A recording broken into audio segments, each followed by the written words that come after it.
Hi students, welcome back to Mrs. Stella's Science Lab / Kitchen.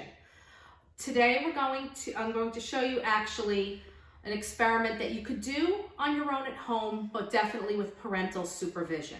I actually started this over spring break.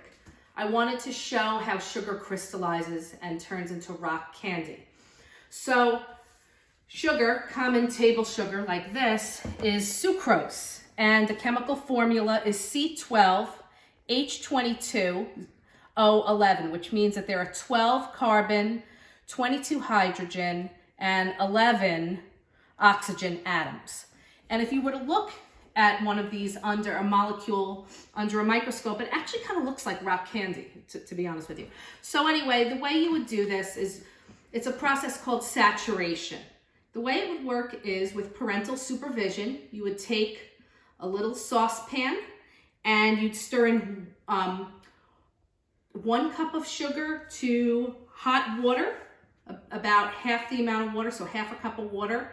Stir it until it dissolves, and this is where you would definitely need your parents' help and supervision. And it would dissolve and create something called a simple syrup solution. What really happens here is that the water evaporates, leaving way more sugar. So what happens is those sugar pieces have nowhere to go, so they kind of clump together and crystallize, forming rock candy.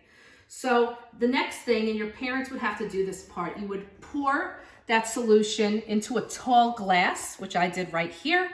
Again, I started this around spring break, but this one I did a little bit later. And your parents would have to do that part. To make it a little more festive, I added food coloring and then a string, which I attached to a stick so that it dangles and doesn't fall in all the way. And the hope here is that all the little pieces of sugar, with the water continuing to evaporate, stick to this and crystallize and grow rock candy. Then you should leave it somewhere where it's undisturbed for a period of time.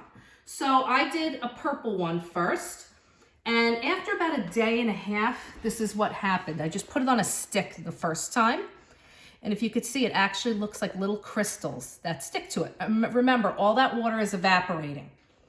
Okay. So that's what happens a day and a half.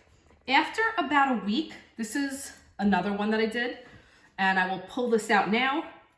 This is about a week's worth of rock candy. It's still very liquidy, but you can kind of see all that sugar clumping together, but you can still see it's still wet from the syrup. So this would probably have to go maybe another few days to get the full effect. This is one that I started over spring break. And it's a little crooked, but if you can really see those beautiful crystals on here, they actually sparkle. This is a perfect example of sugar crystallization and saturation. So just remember, all the water evaporates, all those molecules stick together in the sugar. This one and this, I added food coloring, red and blue together to make purple. I actually think it's kind of beautiful, even though it's not crooked. And again, this is something that you could do at home, but you have to be patient because it's not instant. This is a process that takes at least a week, in my opinion, to grow a pretty good crystal. Anyway, signing out for now. See you next week with more science.